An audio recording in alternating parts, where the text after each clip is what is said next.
नमस्कार, आप देखना शुरू कर चुके हैं योर स्टॉक्स। आपके साथ मैं हूं प्रशांत पांडे और मेरे साथ दिल्ली से मेरी सहयोगी पूजा त्रिपाठी भी जुड़ रही हैं। और अगले 1 घंटे आपके सवालों पर हम एक्सपर्ट की राय देंगे और इसके साथ ही आपकी तमाम शंकाओं का समाधान करेंगे। लेकिन अपने सवाल और अपनी क्वेरीज हम तक पहुंचाने के लिए तरीका बेहद आसान है। आपको कुछ नहीं करना है, स्क्रीन के एक हिस्से में जो ये नंबर फ्लैश हो रहा है, इस नंबर पर को अपने सवाल हम तक पहुंचाने हैं। कॉल के जरिए, व्हाट्सएप के जरिए आप अपने सवाल हम तक पहुंचा सकते हैं। इसके अलावा अगर आप सोशल मीडिया पर एक्टिव हैं तो वहां पर भी, चाहे फेसबुक हो, ट्विटर हो, इंस्टाग्राम हो, यहां पर आप अपने सवाल हम तक पहुंचा सकते हैं। आपके सवालों को हम शो में शामिल करेंगे। अब जरा सबसे पहले बाजार पर एक नजरिया देखते हैं। बाजार में फिलहाल छोटे दायरे में कारोबार होता हुआ निफ्टी की बात करें तो 19,700 और बैंक निफ्टी की अगर हम बात करें तो 44,600 के पास सपाट इस वक्त दोनों ही इंडेक्स। अब प्रेशर कहां से आ रहा है वो समझने की कोशिश करेंगे। तो आईटी और एफएमसीजी शेयरों से यहां पर दबाव नजर आ रहा है और सरकारी बैंक, मेटल और रियल्टी स्टॉक्स में खरीदारी हो रही है।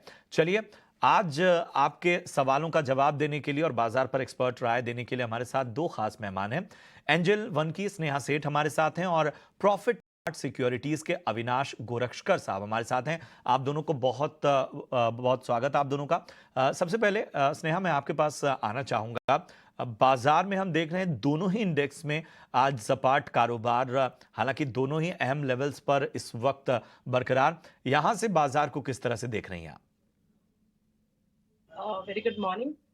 आज के दिन अगर आप देखें तो एक्सपायरी भी है और मेरा मानना है कि जिस तरह से रिसेंटली थोड़ा सा मार्केट कंसोलिडेट किया था, बट कल के दिन लोअर लेवल से काफी अच्छी बाइंग देखने को मिली थी। उसके साथ साथ 19,700 के अगर आप देखें तो पुट्स में भी काफी अच्छी राइटिंग आई थी। तो मेरा मानना है कि 19,650 19,700 आज के लिए काफी अच्छा सपोर्ट जोन है और डिप्स पे लॉन्ग करने की ही सलाह होगी।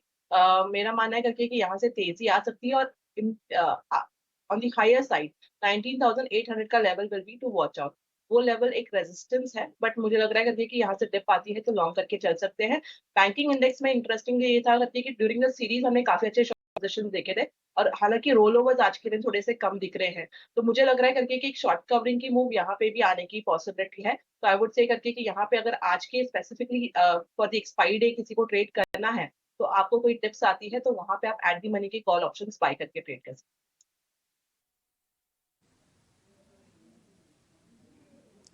ओके, तो ये है राय इंडाइसेस पर। लेकिन चलिए अब सवाल जवाब का सिलसिला भी शुरू करते हैं। सवाल पूछने का तरीका बेहद ही आसान है, आपके स्क्रीन पर लगातार फ्लैश होता रहेगा। इस बीच गुजरात से हमारे साथ देवांग जुड़े हैं फोन लाइन पर। देवांग जी नमस्कार, किस स्टॉक पर सवाल है आपका, पूछिए। जी नमस्कार। पहले तो ईटी नाउ स्वदेश को उनके 2 साल के लिए बहुत बहुत बधाई। जी बहुत बहुत धन्यवाद आपका देवांग जी। मेरा क्वेश्चन था कि मैंने टोरेंट पावर के 2008 में 70 रुपए के भाव से 1,000 शेयर लिए थे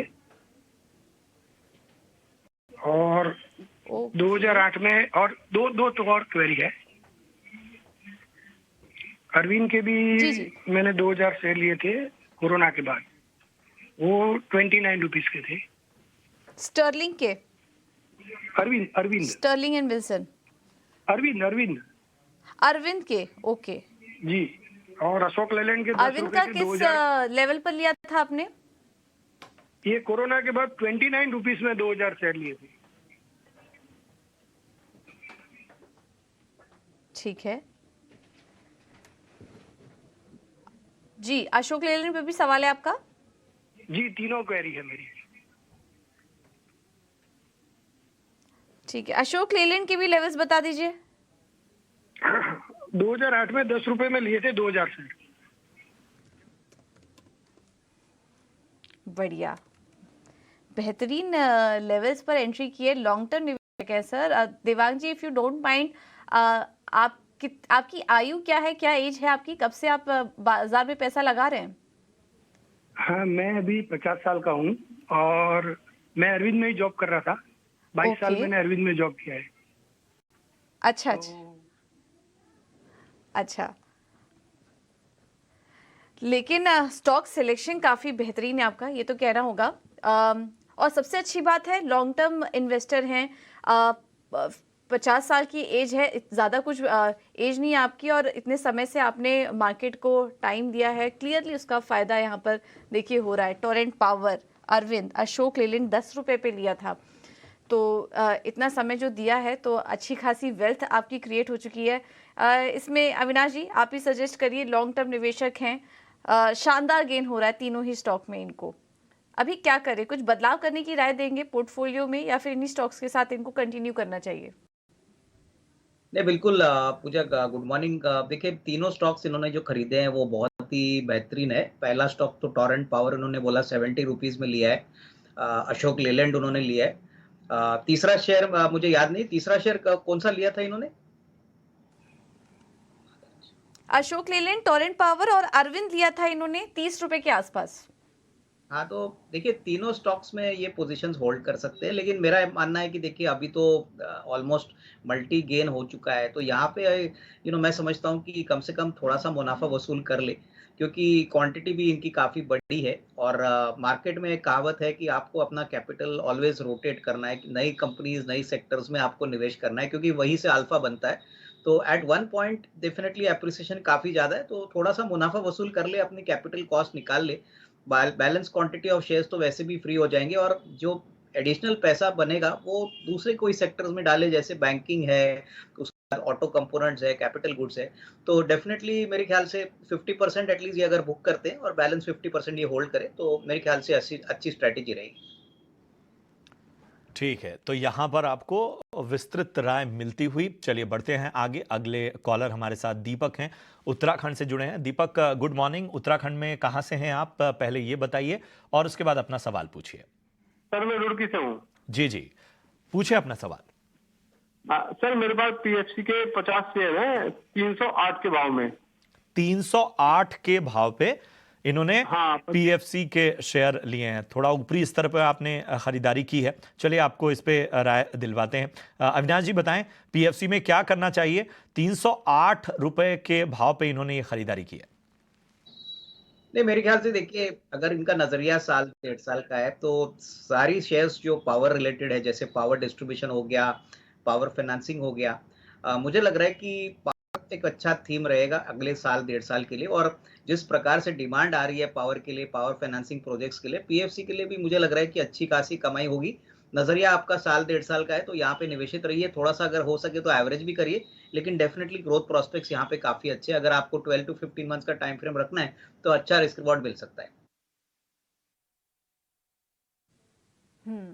ठीक है, तो ये है राय पीएफसी पर।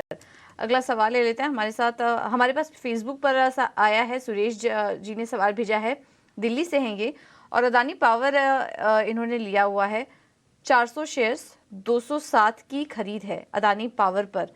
स्टॉक 375 के पास कारोबार कर रहा है, तो काफ़ी अच्छे लेवल पर इन्होंने एंट्री की थी अदानी पावर में और उसका फ़ायदा भी इनको हो रहा है। एक गिरावट जब आई थी तब की खरीद ये लग रही है 207 के आसपास की। उसके बाद पावर शेयर्स चले भी हैं, अदानी पावर भी उसमें चला, अच्छे गेन्स इस वक्त हो रहे हैं। स्नेहा 374 पर आ चुका है अदानी पावर स्टॉक, बने रहें और तेज़ी के लिए या फिर अब प्रॉफिट बुक कर लेना चाहिए इन्हें?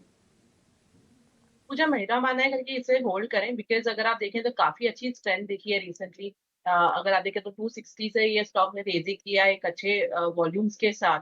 अब कंटीन्यूअसली 20 डेमा के ऊपर ही चल रहा है ऑन द डेली चार्ट। तो मेरा मानना है कि जब तक ये एटलीस्ट 360 को रिस्पेक्ट कर रहा है on the closing basis, I think इसमें लॉन्ग साइड पे अगर आप हैं तो उसे बने रहने चाहिए। एक फिक्स स्टॉप लॉस अराउंड 360 का लगा लें। अपसाइड में जब भी काउंटर फिर से 390 ये लेवल्स क्रॉस करता है तो इसमें फिर से एक मोमेंटम आने की काफी ज्यादा चांसेस है। थोड़ा कंसोलिडेट कर सकता है अभी के लिए, बट ओवरऑल अगर जो आपको मैंने सपोर्ट्स बताए वहां से एक रिकवरी के वापस से चांसेस रहेंगे, तो आई वुड से इसे होल्ड करें।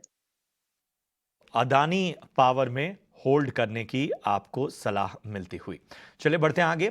अगले कॉलर को अपने साथ जोड़ते हैं। इमरान है अहमदाबाद गुजरात से। इमरान गुड मॉर्निंग, पूछे सवाल। Good morning sir. इटी स्वदेश को मेरा हार्दिक बधाई 2 साल आप खत्म करने के लिए। जी जी, पूछें अपना सवाल। अच्छा, मेरे तीन स्टॉक पे सवाल है। एक मेरा ट्रांसफॉर्मर रेक्टिफायर TRIL है 5000 शेयर। 150 पे मैंने लिया हुआ है। लॉन्ग टर्म 5 साल के ओरिजिन के लिए लिया है। दूसरा जुपिटर वैगन है, वो 3000 शेयर मैंने लिया हुआ है 215 के भाव से। ठीक और है, टेक्समाको रेल है, वो 5000 शेयर है, 140 पे मैंने लिया हुआ है। ठीक है, ठीक है। चलिए, इन तीनों स्टॉक्स पर आपको हम राय दिलवाते हैं। स्नेहा जी, ज़रा बताएं, काफ़ी अहम लेवल्स पे इन्होंने ये स्टॉक्स लिए हुए हैं। ज़रा इस पे एक राय लेते हैं। सबसे पहले ज़रा जुपिटर वैगन पे नज़रिया दीजिए, क्या करना चाहिए? अगर आप एक काउंटर देखें तो यहाँ पे रिसेंटली एक अच्छी मूव आई थी। प्रॉफिट बुकिंग जरूर दिखाता हमें 400 लेवल्स से, जहाँ पे ये स्टॉक ने एटलीस्ट 270 ये लेवल्स भी दिखाए थे। वहां से स्ट्रॉन्ग रिकवरी दिख रही है। लास्ट 3 दिनों में काफी अच्छा वॉल्यूम्स है और काफी अच्छी अपमूव भी देखने को मिल रही है। मुझे लग रहा है इसे होल्ड करने की सलाह होगी। अपसाइड में पोटेंशियल है करके कि ये स्टॉक 365 370 ये लेवल्स दिखा दे, तो आई वुड से इसे होल्ड करें। अगर एक स्ट्रिक्ट स्टॉप लॉस लगाना है तो that will be around 308। Avinash ji, एक इनका स्टॉक जो है वो ट्रांस और रेक्टो यानी ट्रांसफार्मर और रेक्टिफायर्स का 153 के स्तर पे इन्होंने 5000 स्टॉक खरीदे हैं। क्या नजरिया बन रहा है इस पे? प्रशांत, मुझे लग रहा है कि देखिए ये इलेक्ट्रिकल और पावर डिस्ट्रीब्यूशन का एक काफ़ी बड़ा प्लेयर है और बहुत समय के बाद अभी यहाँ पे टर्न अराउंड देखने को मिला है। मेरे ख्याल से देखिए, अगर नज़रिया कम से कम 12-18 महीने का है तो इन्होंने अच्छे लेवल पे एंट्री की है। मुझे लग रहा है कि कम से कम 215-220 का एक फर्स्ट मीडियम टर्म टारगेट है, तो वहां तक होल्ड करिए, क्योंकि ऑर्डर बुक अच्छी है, मैनेजमेंट की कमेंट्री भी अच्छी थी, सितंबर क्वार्टर के रिजल्ट्स भी अनुमान है कि अच्छे आएंगे। तो डेफिनेटली अभी यहाँ पे निवेशित रहिए। यहाँ पे मेरे ख्याल से एटलीस्ट कम से कम 12-15 महीने का टाइम फ्रेम अगर ये देते हैं तो अच्छी खासी कमाई होगी। ठीक है, तो ये आपको बेहतर नजरिया मिलता हुआ। चलिए बढ़ते हैं आगे। वरुण हमारे साथ इस वक्त जुड़े हुए हैं। Varun, good morning. कहाँ से बात कर रहे हैं आप, पहले ये बताइए और पूछें अपना सवाल। Good morning sir. हेलो जी जी, कहाँ से बात कर रहे हैं और उसके बाद अपना सवाल पूछिए। जी, मैं बेंगलुरु से बात कर रहा हूँ सर। जी जी, मेरा सवाल सर एक एल्काइन अमीन पे है सर, जो मैं 2900 के भाव पे लिया हूँ सर, लगभग 1 साल हो गया है। ठीक है। और एक बेस्ट मतलब अभी जो वैल्यूबल अच्छा वैल्यू पे जो क्यूएसआर सेक्टर में मैं बाई करना चाहता हूँ सर। ठीक है, तो जरा इस पे अल्काइल एमाइंस ना, ठीक है। अल्काइल अमीन और हाँ, एक बार और लेवल्स बता देंगे आप? मैं 2900 के लेवल बाई किया हूँ सर। ओह ठीक है, काफ़ी ऊपरी स्तर पे आपने खरीदारी की है। चलिए अविनाश सर, अल्काइल अमाइंस 2900 के स्तर पे खरीदारी की है। कोई नज़रिया आपका खास बनता हुआ, क्या होल्ड करना चाहिए या नुकसान जो है उसे थोड़ा आगे किसी ऊपरी लेवल पर बुक कर लेना चाहिए? नहीं, मेरे ख्याल से आई थिंक देखिए, इन्होंने कंपनी तो अच्छी चुनी है, लेकिन स्पेशलिटी केमिकल्स में साइकिल थोड़ी सी बदल चुकी है और नहीं लग रहा है कि कम से कम 1 या 2 क्वार्टर्स के लिए कोई बड़ा इंप्रूवमेंट आएगा। मेरे ख्याल से 1 साल तो ऑलरेडी ये होल्ड कर चुके हैं। काफ़ी अरसे तक अंडर परफॉर्म कर चुका है स्टॉक। एटलीस्ट नियर टर्म में लग नहीं रहा है कोई बड़ा ट्रिगर है, क्योंकि अभी भी प्राइसिंग जो है वो काफ़ी कॉम्पिटिटिव है। लग तो रहा है कि दिसंबर क्वार्टर के बाद ही कोई इंप्रूवमेंट आएगी, तो मेरे ख्याल से यहाँ पे अच्छा अपटिक देखने को मिलेगा। तो मेरे ख्याल से देखिए, अगर ये कम से कम और 12-15 महीना होल्ड करना चाहते हैं तो डेफिनेटली यहाँ पे होल्ड करें। अदरवाइज इनका अगर शॉर्ट टर्म नजरिया है, मेरे ख्याल से कोई भी उछाल में निकल जाना चाहिए। बिल्कुल, तो ये है आपको अहम राय और इस राय को ध्यान में रखिए। कुछ खबरों की, और इस वक्त रियल एस्टेट स्टॉक फोकस में है। रियल एस्टेट सेक्टर में हम देख रहे हैं लगातार मजबूती बनी हुई है और अगस्त में कुछ जो आंकड़े आए हैं घरों की बिक्री के और नए लॉन्चेस के, वहां पर मजबूती देखने को मिल रही है। पूरी डिटेल्स के साथ वामाक्षी जुड़ चुकी हैं। जी बताइए। जी बिल्कुल, अगर हम देखें हाउसिंग सेल्स अगस्त के महीने में अभी भी उनका काफ़ी मजबूत रन जारी है। इनफैक्ट अगस्त के महीने में टॉप 7 सिटीज़ में हाउसिंग डिमांड करीब 20% तक ईयर ऑन ईयर और करीब 8% तक मंथ ऑन मंथ बढ़ी है। इनमें से अगर हम देखें टॉप 7 सिटीज़ में से बेंगलुरु सबसे बेस्ट परफॉर्मर रहा है। यहाँ पर डिमांड में करीब 53% राइज दिखा है ऑन मंथ बेसिस। डिमांड तो सुधर रही है मगर लॉन्च मोमेंटम भी सुधरता हुआ नजर आ रहा है। लॉन्च मोमेंटम 2% बढ़ा है ईयर ऑन ईयर बेसिस और मंथ ऑन मंथ बेसिस पर। और अगेन अगर यहाँ पर हम देखें तो बेंगलुरु में भी काफ़ी शार्प राइज नजर आया है। नई लॉन्चेस में करीब 86% मंथ ऑन मंथ ग्रोथ यहाँ पर दिखाई दिया है। एनसीआर रीजन में भी अगर हम देखें तो लॉन्चेस करीब 138% बढ़े हैं on year on year basis, मगर लॉन्च मोमेंटम गिरता हुआ नजर आया है एमएमआर रीजन और कोलकाता में। अगर इन्वेंट्री लेवल्स की बात करें तो डिमांड तो बढ़ रहा है, सप्लाई भी बढ़ रहा है, मगर डिमांड सप्लाई को आउटस्टिप कर रहा है और इसी के चलते इन्वेंट्री लेवल हुए नजर आ रहा है करीब 4% ईयर ऑन ईयर बेसिस में। इनफैक्ट अगर इन्वेंट्री लेवल की बात करें पैन इंडिया बेसिस पर तो ये सुधरा है 17 मंथ्स पर आ चुका है अगस्त 23 में एज कम्पेयर टू 22 मंथ्स जो हमने अगस्त 2022 में देखा था। प्राइसिंग भी काफ़ी अप ट्रेंड नज़र आ रहा है। यहाँ पर prices on average most major cities में करीब 28% ईयर ऑन ईयर बेसिस पर बढ़ चुके हैं और इनफैक्ट एनसीआर रीजन में खासकर ये 28% ईयर ऑन ईयर जंप नजर आया है। नुवामा का कहना है कि सेल्स मोमेंटम इम्प्रूव हो सकता है स्पेशली ऑर्गेनाइज्ड डेवलपर्स के लिए और ओवरऑल उनका कहना है कि रियल्टी स्टॉक्स काफ़ी आकर्षक नजर आ रहे हैं मीडियम टर्म पर्सपेक्टिव के चलते। टॉप पिक्स उनकी तरफ से है डीएलएफ और ब्रिगेड एंटरप्राइजेस जहां पर इनकी तरफ से खरीदारी की राय आ रही है। तो लार्जली ये हाईलाइट कर रहा है कि डिमांड मोमेंटम अच्छा है, लॉन्च पाइपलाइन भी काफ़ी अच्छी है और इन्वेंट्री लेवल्स भी कम है।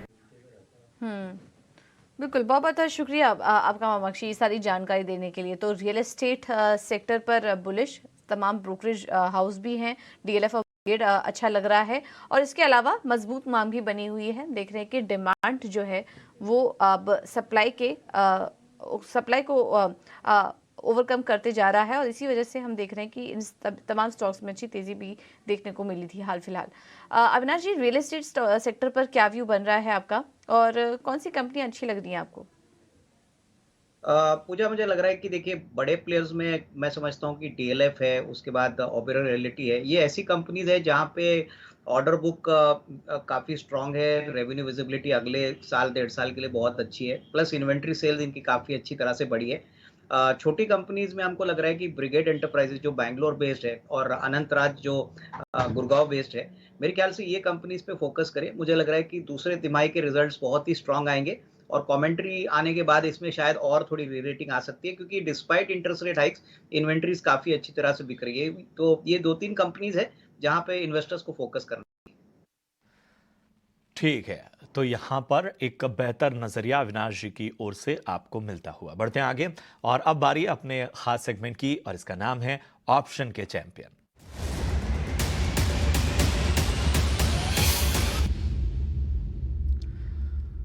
और ऑप्शन की दुनिया में कौन है चैंपियन, रणनीति सुझाने के लिए हमारे साथ है सेंट्रम ब्रोकिंग के नीलेश जैन साहब। नीलेश, गुड मॉर्निंग, बताएं आज आपकी ऑप्शन की स्ट्रेटजी है क्या?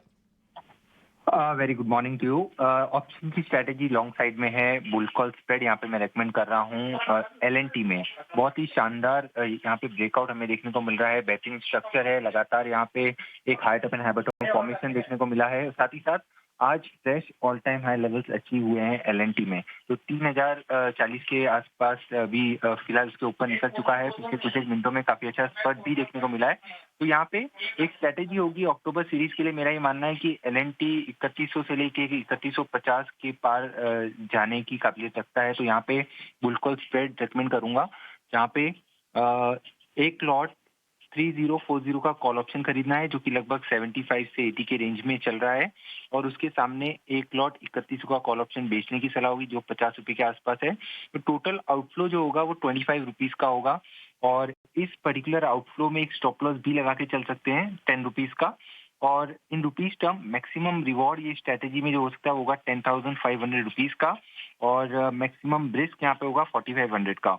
ओवरऑल हमारा ये मानना है कि इस पर्टिकुलर मूव को aggressive trader plain vanilla call option के जरिए भी प्ले कर सकते हैं, बट कंजर्वेटिव अप्रोच होगी तो यहाँ पे एक बुल कॉल स्प्रेड जो हम रेकमेंड कर रहे हैं उसे इनिशिएट करके चल सकते हैं। 3100 से 3150 की रेंज में हमें एलएनटी के अंडरलाइन जाता हुआ नजर आ सकता है, इसीलिए यहाँ पे एक बुल कॉल स्प्रेड के जरिए खरीदारी करने की सलाह होगी। बिल्कुल, बहुत बहुत शुक्रिया करेंगे नीलेश जी आपका। तो नीलेश जैन की ऑप्शन की रणनीति आपके सामने, एलएनटी की कॉल जो है वो खरीदने और बेचने दोनों की सलाह और अहम जो लेवल्स थे उन्होंने आपको सुझाए। लेकिन यहाँ पर एक डिस्क्लोजर हम दे दें कि वायदा बाजार में 10 में से 9 लोगों को नुकसान होता है, तो सोच समझ कर निवेश करें।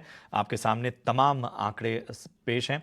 एलएनटी की 3040 की कॉल आपको 75 पर खरीदनी है और 3100 की कॉल जो कि 50 रुपए पर मिल रही, उसे बेचना है। अधिकतम मुनाफा 10,500 तक का, नुकसान 4,500 के। चलिए शामिल करते हैं, महेश हैं उत्तर प्रदेश से और इन्होंने अपना सवाल इंस्टाग्राम के जरिए हम तक पहुंचाया है और इनका सवाल जियो फाइनेंस पे है। 50 शेयर इन्होंने लिया है 253 के भाव पे, इस वक्त ये स्टॉक में है वो। चलिए अविनाश जी, जियो फाइनेंस पे क्या होगी राय? 50 स्टॉक जो हैं वो यहाँ पर हम एक बार करेक्शन करेंगे।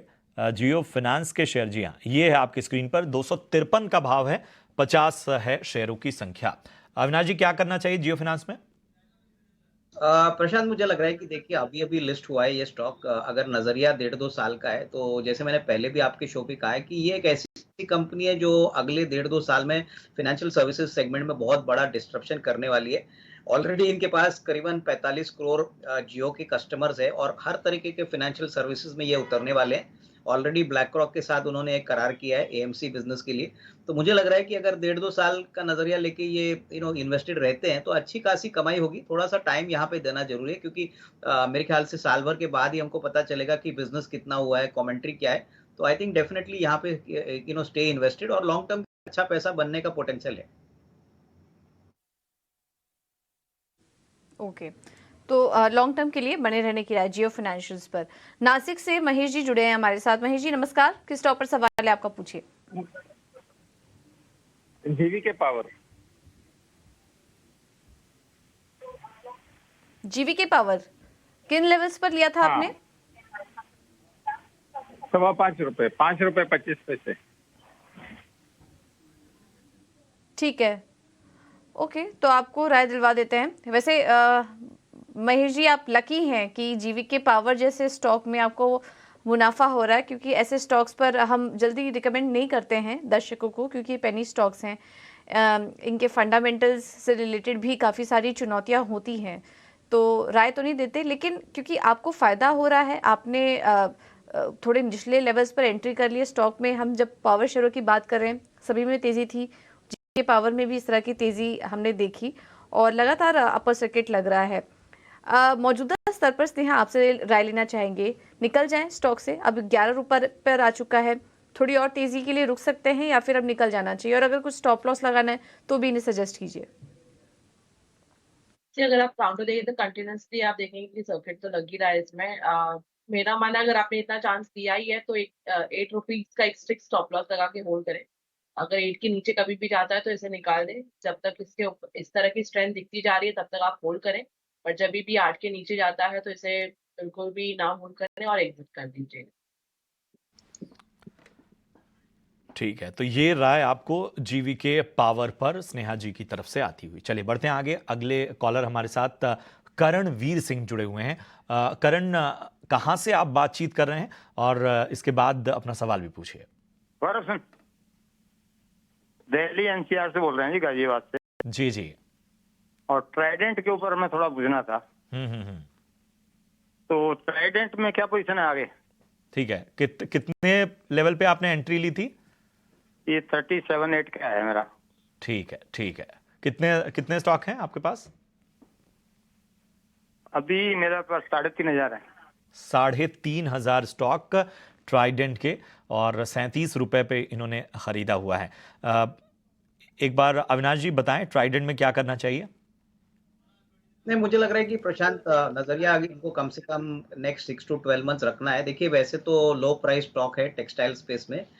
ये कंपनी पेपर बिजनेस में भी है और हमको लग रहा है कि देखिए जिस प्रकार का टर्न अराउंड टेक्सटाइल सेक्टर में हमको दिख रहा है, पेपर सेक्टर में दिख रहा है, तो कहीं ना कहीं डेफिनेटली अच्छी खासी परफॉर्मेंस आने वाले 6 से 12 महीने में पॉसिबल लग रही है। इनकी क्वांटिटी भी काफी बड़ी है, तो मैं इनको यही राय दूंगा कि मिनिमम 6 to 12 मंथ्स का नजरिया लेके होल्ड करे। अगर होपफुली नंबर्स अच्छे आते हैं तो मेरे ख्याल से 45-50 रुपए का भी टारगेट पॉसिबल लगेगा। ओके, तो 40-50 रुपए के भी लेवल्स यहाँ पर देखने को मिल सकते हैं। थोड़ा समय आपको देना पड़ेगा, लेकिन होल्ड करने के सिला फिलहाल ट्राइडेंट पर।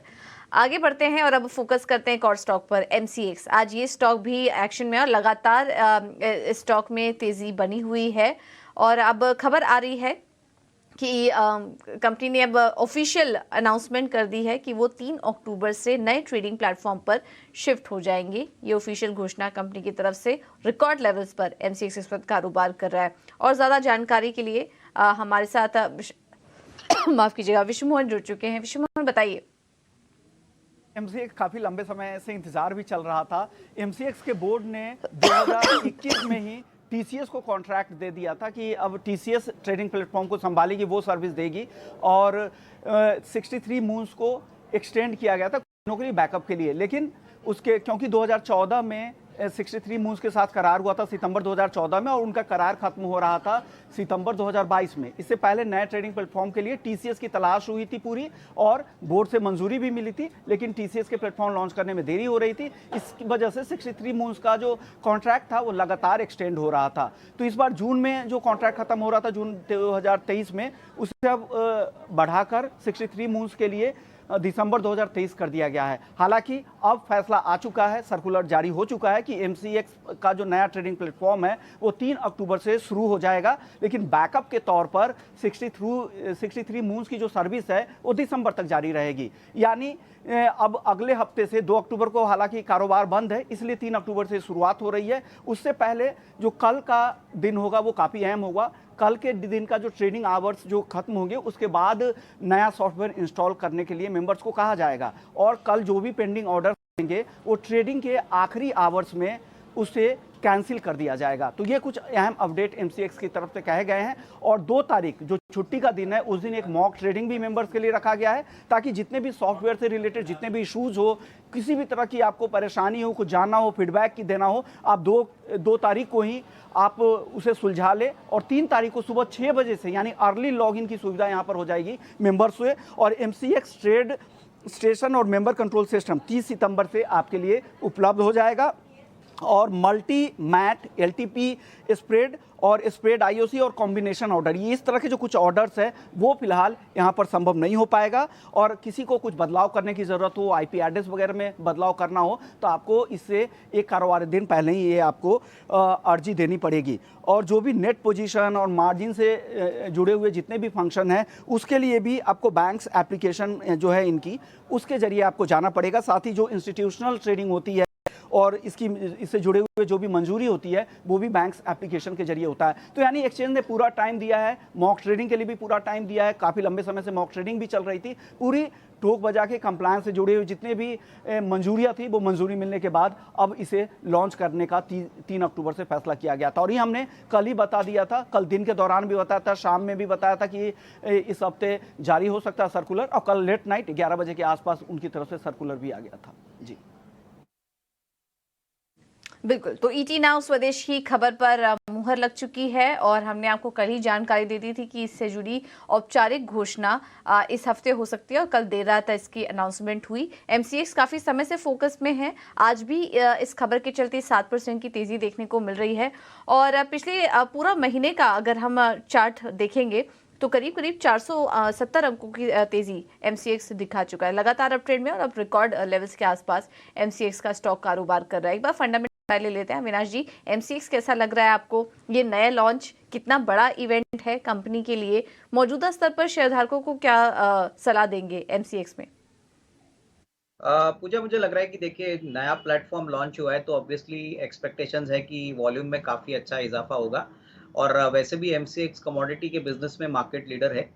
मुझे लग रहा है कि देखिए शेयर की प्राइस की बात करें तो पिछले 8-10 दिनों से शेयर में बहुत तेज़ी देखने को मिली थी। मेरे ख्याल से देखिए अभी शायद 3 अक्टूबर को जब ये प्लेटफॉर्म शुरू होगा, इसके समय के बाद जो वॉल्यूम्स नंबर्स आएंगे वो आगे का शेयर के मूवमेंट को रीरेट करेंगे। ऑलरेडी स्टॉक काफ़ी भाग चुका है, तो मेरे ख्याल से जिनके पास है वो होल्ड करें और फ्रेश निवेश थोड़ा सा स्टॉक अगर हल्का होता है तो ही खरीदने के मौके बनेंगे, क्योंकि तभी रिस्क रिवॉर्ड अच्छा बैठेगा।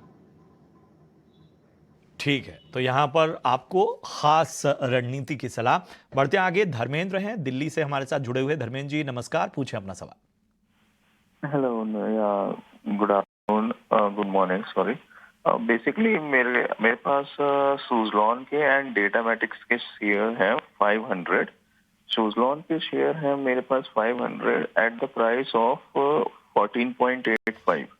अच्छा, तो इसमें क्या बुक करें प्रॉफिट या आप एवरेज करना है या टारगेट कितना रहेगा अगर और डेटा मेटिक्स पे आपने किन लेवल पे एंट्री ली है? डेटा मेटिक्स में सर अभी लेट मी जस्ट चेक, अभी लिया था मैंने I think 2 months ago, sorry 2 weeks ago। ठीक है, चलिए तो एक राय लेते हैं, पहले सुजलॉन पे राय ले लेते हैं। अविनाश जी, क्या करना चाहिए? 17 रुपए के आसपास से इन्होंने, हालांकि उन्होंने जो लेवल्स बताए वो शायद 14-15 रुपए के बीच में कहीं थे, निचले लेवल पे एंट्री की है। सुजलॉन में बने रहें या फिर प्रॉफिट बुक करना चाहिए? नहीं, मेरे ख्याल से देखिए ये बने रह सकते हैं, क्योंकि जिस प्रकार की अभी ऑर्डर बुक है कंपनी की, आई थिंक लग तो रहा है कि ट्रैक्शन ऑलरेडी आ चुका है, कर्जा भी काफी कम हो चुका है। तो यहाँ पे मैं समझता हूँ कि देखिए एक बार तो स्टॉक 25 रुपया हो चुका है, तो अभी इंक्रीमेंटल अपसाइड डिपेंड करेगा कि कंपनी के क्वार्टरली नंबर्स अभी जो सितंबर के आएंगे वो किस प्रकार से आएंगे। ऑलरेडी काफी बड़े निवेशकों ने यहाँ पे पैसा डाला है, QIP अभी कंपनी ने हाल ही में किया था। तो मेरे ख्याल से यहाँ पे 6 to 12 मंथ्स का टाइम फ्रेम लेके यहाँ पे होल्ड करे। देखिए लग तो रहा है कि 30-35 का टारगेट प्राइस पॉसिबल है, बट ये तभी पॉसिबल होगा जब नंबर्स से ये सपोर्टेड है, तो तब तक होल्ड करने की राय। एक राय डेटा मेटिक्स पे भी दीजिए, और हाल की खरीद है, इन्होंने कहा है कि 2 हफ्ते पहले इन्होंने खरीदा है, तो हम मान के चल रहे हैं कि 600 के आसपास की इनकी खरीद होगी। इस पे क्या नजरिया बन रहा है? देखिए ये एक डोमेस्टिक प्ले है, और प्रशांत मुझे लग रहा है कि IT सेक्टर में मुझे लग रहा है कि थोड़ा समय लगेगा, कम से कम 2-3 क्वार्टर्स लगेंगे जब तक आपको एक पूरा री रेटिंग का माहौल देखने को मिले। अभी भी मुझे लग रहा है कि जिस प्रकार का वैल्यूएशन डेटा मेटिक्स कमांड कर रहा है, इसमें ऐसा नहीं है कि बहुत ही सस्ता है, बट हाँ लॉन्ग टर्म प्रोस्पेक्ट्स तो काफी अच्छे हैं। तो यहाँ पे भी मैं इनको यही राय दूंगा कि इन्होंने अभी खरीदा है, मिनिमम 6 to 12 मंथ्स का टाइम फ्रेम लेके यहाँ पे होल्ड करें। तो होल्ड करने की राय डेटा मेटिक्स पर। अगला सवाल ले लेते हैं। हमारे साथ असम से अगले दर्शक जुड़े हैं, RS रहमान। नमस्कार, किस स्टॉक पर सवाल है आपका, पूछिए।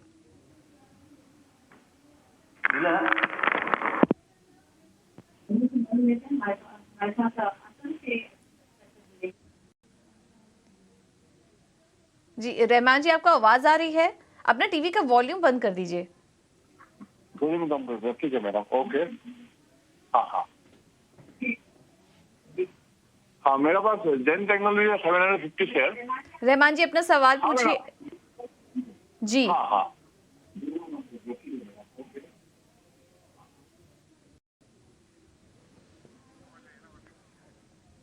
चलिए, आपसे संपर्क नहीं हो पा रहा है रहमान जी। हम सवाल ले लेते हैं आपका सवाल आ चुका है हमारे पास, क्योंकि टीवी का वॉल्यूम भी चालू है, इस वजह से बात ठीक तरीके से नहीं हो पा रही है। जेन टेक्नोलॉजीज है इनके पास, 768 पर फिलहाल कारोबार कर रहा है, और लेकिन इन्होंने काफ़ी अच्छे लेवल पर लिया था। इन्होंने 750 शेयर्स की खरीदारी की थी 600 रुपये के भाव पर पिछले 1 महीने से। हालांकि एक रेंज में है, लेकिन शानदार तेज़ी देखने को मिली। यहाँ पर कंपनी को कुछ बड़े ऑर्डर मिलने की भी खबर लगातार आ रही है। उसके बाद हम स्टॉक में तेज़ी देख रहे हैं, और पिछले 6 महीने का चार्ट आपको दिखा देते हैं, तो करीब 400 अंकों की तेज़ी ये स्टॉक दिखा चुका है। तो बेहतरीन रनअप जेन टेक्नोलॉजीज, और ये भी फ़ायदे में है। फिलहाल स्नेहा, आप सजेस्ट करिए, इनको 8,500 के आसपास का मुनाफा हो रहा है जेनटेक में, तो इन स्तरों पर अभी क्या करें, बने रहें स्टॉक में और तेज़ी के लिए? अगर आप काउंटर देखें पूरा, काफी अच्छी स्ट्रेंथ दिखी है। हालांकि कंसोलिडेशन के बाद एक प्रॉफिट बुकिंग का राउंड जरूर दिखा है, बट मेरा मानना है जिस तरह से लास्ट 3-4 सेशन ये पिछले हफ्ते में जो अपमूव दिखी है 660 लेवल से, वो एक इंटरेस्टिंग है। मेरा मानना है कि जब तक एटलीस्ट वो 680 ये रिस्पेक्ट कर रहा है on the lower side, I think यहाँ पे लॉन्ग साइड पे बने रहना चाहिए।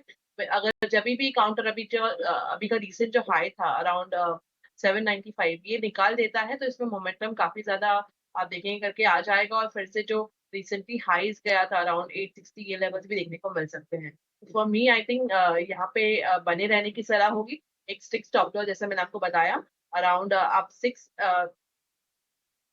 730 का एक स्टिक स्टॉप लॉस लगा लें और इसे होल्ड करें। ठीक है, तो यहाँ पर आपको बने रहने की सलाह मिलती हुई।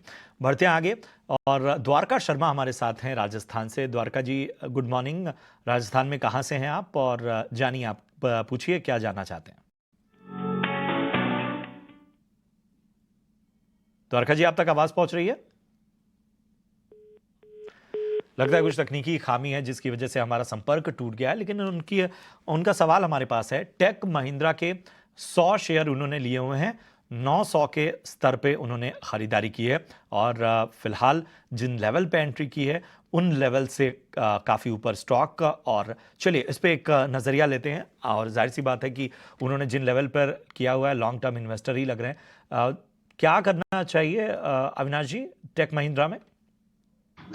आई थिंक टेक महिंद्रा में पोजीशंस होल्ड करे। देखिए 5G का रोल आउट जैसे जैसे होगा वैसे ऑब्वियसली बेनिफिट टेक महिंद्रा को मिलेगा, क्योंकि इनका वर्टिकल स्ट्रेंथ टेलीकॉम सेक्टर में है, प्लस इनकी ऑर्डर बुक काफी अच्छी है। और मैं समझता हूं कि देखिए जिस प्राइस पे इन्होंने एंटर किया है, अच्छे खासे प्राइस पे इन्होंने एंटर किया है, तो करीबन 6 से 12 महीने की अवधि लेके यहाँ पे होल्ड करे। हालांकि देखिए जैसे हमने पहले भी कहा है कि आईटी कंपनीज में कम से कम 1-2 क्वार्टर्स थोड़े से चैलेंजिंग रहेंगे, तो लंबा नजरिए के लिए अगर ये होल्ड करना चाहे तो डेफिनेटली अच्छा रिस्क रिवॉर्ड बन सकता है।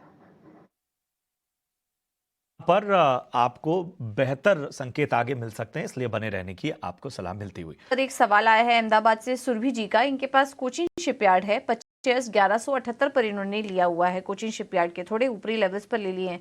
शिपिंग कंपनियों में शानदार तेजी तो हमने देखी थी, लेकिन अभी कुछ दिनों से स्टॉक थोड़ा नीचे आया है और एक रेंज में कारोबार कर रहा है और इनकी खरीदारी काफ़ी ऊपरी लेवल पर है। कोचिन शिपयार्ड, अविनाश जी आप सजेस्ट करिए। काफ़ी शानदार तेजी वैसे दिखा चुका है ये स्टॉक, काफ़ी चल चुका है। अभी मौजूदा स्तर पर क्या करें? हल्का नुकसान हो रहा है इन्हें स्टॉक में। नहीं, मुझे लग रहा है कि देखिए कोचिन शिपयार्ड में रेवेन्यू विजिबिलिटी बहुत ही बढ़िया है, करीबन 3,500-4 हजार करोड़ की ऑर्डर बुक है, और इन्होंने थोड़ी सी ऊपरी लेवल पे स्टॉक जरूर खरीदा है, बट नजरिया अगर कम से कम साल 1.5 साल का है तो मैं समझता हूँ कि डिफेंस एक मल्टी ईयर थीम है। मुझे लग रहा है कि अगले साल के बजट में भी डिफेंस का आउटलुक काफी बढ़ा जाएगा, और काफी हद तक मेक इन इंडिया का जो निर्माण है इसमें कंपनी को फायदा हो रहा है। तो डेफिनेटली यहाँ पे निवेशित रहिए, थोड़ा सा समय दे दीजिए, क्योंकि ऊपरी लेवल पे स्टॉक खरीदा है, बट अगले 12-18 महीने का अगर व्यू है इन्वेस्टर का तो अच्छा खासा पैसा बनेगा, तो होल्ड करने की राय। तो यहां पर आपको होल्ड करने की राय लंबी अवधि के लिए। बढ़ते हैं आगे। अशोक कुमार हैं मध्य प्रदेश से हमारे साथ इस वक्त जुड़े हुए। अशोक पूछे अपना सवाल।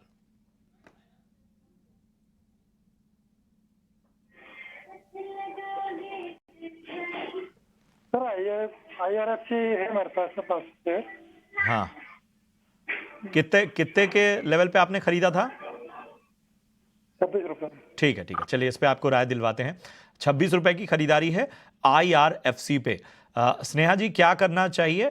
575 शेयर 26 रुपए पे इन्होंने खरीदे हैं IRFC के।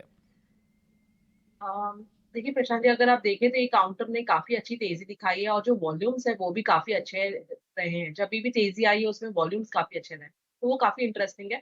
मेरा मानना है कि यहाँ पे थोड़ा सा कंसोलिडेशन जरूर हो रहा है, बट आई थिंक जब तक ये काउंटर जो 20 डेमा है इज अराउंड 71 के लेवल्स के आसपास ट्रेड का ये सपोर्ट है, तो जब तक वो 71 के लेवल्स को रिस्पेक्ट कर रहा है, आई थिंक इसमें कोई घबराने की बात नहीं है। आई वुड से थोड़ा सा समय और दीजिए, एक मोमेंटम अगर थोड़ा सा डिप आ सकता है, बट मुझे लगता है कि 70-71 के आसपास एक अच्छा सपोर्ट लेके फिर से रिकवर कर सकता है। तो आई वुड सजेस्ट कि इसे होल्ड करें with a strict stop loss of 71। और अपसाइड में अगर आपको लेवल्स देखने हैं तो अपसाइड में आपको 79 ये लेवल अगर क्रॉस होता है तो इसमें फिर से मोमेंटम आ जाएगा, और फिर आप एक्सपेक्ट कर सकते हैं ये अपनी जो रिसेंटली जो रैली दिखाई है वो कंटिन्यू करके 92-93 के लेवल्स भी क्रॉस कर देगा। तो 92-93 के लेवल्स आ सकते हैं IRFC में। ऑलरेडी काफ़ी अच्छे मुनाफे में है ये, लेकिन अगर होल्ड करेंगे आप तो 90 के ऊपर के लेवल्स भी यहाँ पर दिख सकते हैं स्टॉक में। अगला सवाल व्हाट्सएप पर आया प्रदीप जी का, बिहार से हैं ये, और इनका सवाल लेमन ट्री पर है। 80 शेयर्स इन्होंने 123 पर लिया हुआ है, हाल फिलहाल की ही खरीद लग रही है। समय तो इन्होंने नहीं बताया कि कितना टाइम ये दे सकते हैं, लेकिन स्नेहा क्या सजेस्ट करेंगी? बहुत ही मामूली नुकसान हो रहा है इनको इस स्टॉक में, तो लेमन ट्री में टारगेट्स क्या देख रही हैं आप आगे के लिए? है और 20 डेमा के आसपास कंटिन्यूसली स्टॉक सपोर्ट ले रहा है वहां पर, और अभी रिसेंटली भी अगर आप देखें तो स्टॉक ने लो बनाया अराउंड 110 के आसपास, और उसके बाद एक रिकवरी देखने को मिली। आज थोड़ा हायर लेवल से सेलिंग है, बट आई डोंट थिंक ये मेजर कुछ है। जब तक ये at least on the lower side आपको 110 के ऊपर क्लोजिंग बेसिस पे रह रहा है, आई थिंक यहाँ पे पोटेंशियल है कि ये स्टॉक तेजी करेगा। अपसाइड में 124 125 तक के लेवल देखने को मिल सकते हैं। अगर वो सरपास होता है तो इसमें फिर से आपको एक और अच्छी तेजी देखकर अराउंड 120 टू 127 तक के भी लेवल देखने को मिल सकते हैं। ठीक है, तो यहां पर आपको आगे बेहतर संकेत मिल सकते हैं, तो आप इसमें बने रहें। संदीप हैं पंजाब से और इन्होंने इंस्टाग्राम के जरिए अपना सवाल हम तक पहुंचाया है। कैप्टन पाइप्स के इनके पास 2500 शेयर हैं और इन्होंने खरीदी की है 25 रुपए के स्तर पे। हालांकि इनके भाव से इस वक्त थोड़ा नीचे स्टॉक का। चलिए राय ले लेते हैं। कैप्टन पाइप्स पे क्या राय बन रही है अविनाश सर? नहीं, देखिए मुझे लग रहा है कि ये ड्रिप इरिगेशन की कंपनी है, इसके कंपोनेंट्स बनाती है और ज़्यादातर गुजरात के मार्केट में ऑपरेट करती है। मुझे लग रहा है कि देखिए थोड़ा सा टाइम फ्रेम यहाँ पे लंबा देना जरूरी है, क्योंकि ओवरऑल जिस प्रकार का मानसून हो चुका है, रूरल इंडिया में डिमांड वापस आ चुकी है, तो इसमें कोई डाउट नहीं कि लॉन्ग टर्म प्रोस्पेक्ट्स तो काफ़ी अच्छे हैं। लेकिन शॉर्ट टर्म में ऐसा कोई बड़ा ट्रिगर नहीं है जिससे कि स्टॉक में कोई बड़ा उछाल आए। ऑफ कोर्स सितंबर क्वार्टर के नंबर्स पे ऑब्वियसली थोड़ी बहुत री रेटिंग आ सकती है, तो यहाँ पे होल्ड करें, बट नजरिया कम से कम 12-15 महीने का रखिए अगर अच्छा खासा रिस्क रिवॉर्ड आपको चाहिए।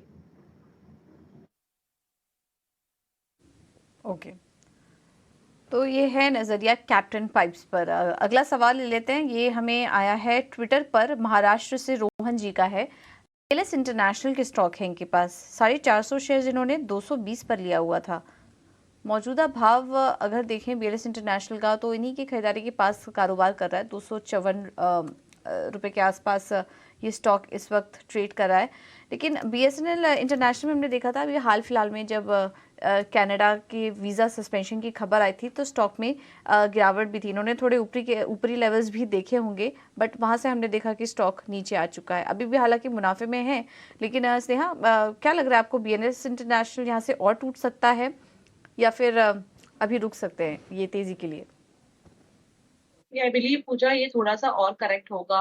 पॉसिबिलिटी है कि ये 240 ये लेवल्स भी दिखा दे, तो वहां पे एक बार वॉच करना चाहिए। वहां पे एक बार रिव्यू करेंगे स्टॉक को, अगर वो 240 या 235 ये लेवल्स के आसपास इधर से कैसे रिएक्ट करता है वो इम्पोर्टेंट है। बट ये एक अच्छा सपोर्ट रहेगा। अगर रिसेंटली देखें तो कंटिन्यूसली वो 89 EMA के आसपास से रिव्यू किया है, तो आई वुड से कहती है कि यहाँ पे डिप आता है तो एक 237 का एक स्ट्रिक्ट स्टॉप लॉस लगा के होल्ड करें। नियर टर्म में थोड़ा सा डिप आ सकता है, बट यहाँ से अगर रिकवरी आएगी, जो सपोर्ट मैंने आपको मेंशन किया, तब आपको अपसाइड में 267 ये लेवल वॉच करना है। अगर इसके ऊपर निकलता है तो इसमें फिर से मोमेंटम आने के चांसेस है। 267 का अहम लेवल जहां पर आपको नजर रखनी है। चलिए बढ़ते हैं आगे। नीरव पंडित वडोदरा गुजरात से हैं और इनका सवाल व्हाट्सएप के जरिए हम तक आया है। इंडिया बुल्स हाउसिंग फाइनेंस के इन्होंने 6000 शेयर लिए हैं, 262 रुपए के स्तर पे इन्होंने ये खरीदारी की है। फिलहाल अच्छा खासा नुकसान इनको होता हुआ। अविनाश जी, क्या होगी नीरव को सलाह? और वाकई बहुत भारी भरकम नुकसान है इनको, 262 की खरीदी।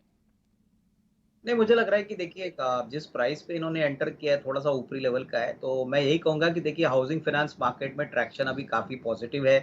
इंडिया बुल्स हाउसिंग फाइनेंस अभी ब्लैक रॉक की कंपनी है, तो थोड़ा सा टाइम फ्रेम लंबा रखिए। यहाँ पे अगर ये निवेशित रहते हैं कम से कम 12-18 महीने के लिए, तो डेफिनेटली धीरे धीरे जैसे नंबर्स आएंगे और मेरे ख्याल से डिसबर्समेंट्स और एसेट क्वालिटी के इश्यूज क्लियर होते हैं, तो डेफिनेटली इसमें अच्छा खासा री-रेटिंग देखने को मिलेगा। अगर ये चाहे तो थोड़ा सा एवरेज भी कर सकते हैं, बट नजरिया कम से कम 12 से 18 महीने रखना जरूरी है।